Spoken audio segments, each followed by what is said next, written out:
లక్ష్మీ గణపతి స్వామి వారి ఆలయంలో ప్రతి శుక్రవారం కూడా మనం సువర్ణ పుష్పార్చన సేవలో పాల్గొంటున్నాం.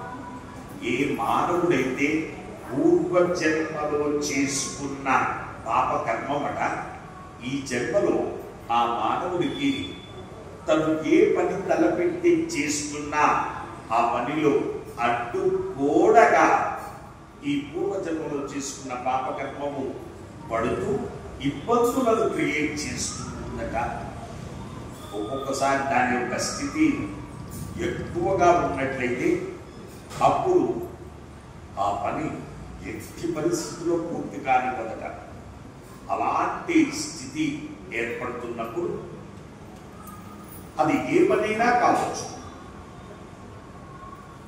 అలాంటి సమయంలో 27 శుక్రవారాలు వరుసగా మరకతంతో మలిచిన లక్ష్మీ గణపతి స్వామి వారికి 27 శుక్రవారాలు సువర్ణ పుష్పార్చన చేయడం వలన తద్దోషం నివృత్తి అయి మానవుడు అఖిలంలో సర్వ సుఖాలు అనుభవిస్తూ పరంలో మోక్ష ప్రాప్తిని పొందుతాడు. అలాగే ప్రతి శుక్రవారం కూడా మనం ఒక రెమెడీ చెప్పుకోవడం సంప్రదాయం. ప్రధానంగా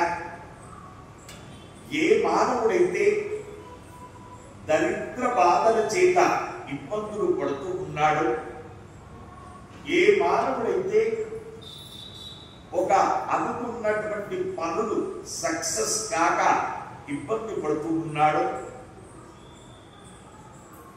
శ్రావణ మాసంలో ప్రధానంగా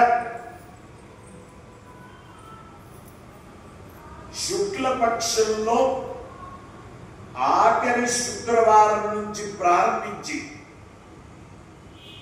ఆఖరి శుక్రవారం అంటే శుక్లపక్షంలో అంటే పౌర్ణమికి ముందుగా వచ్చేడు శుక్రవారం రోజు నుంచి ప్రారంభించి ఆ శ్రావణ మాసం వెళ్లే లోపు 5.5 కేజీల పసుపు మరియు తాంబూలం పెట్టి తాంబూలంలో కొంత దక్షిణ పెట్టి మీకు దగ్గరలో ఉన్నటువంటి ఆలయంలో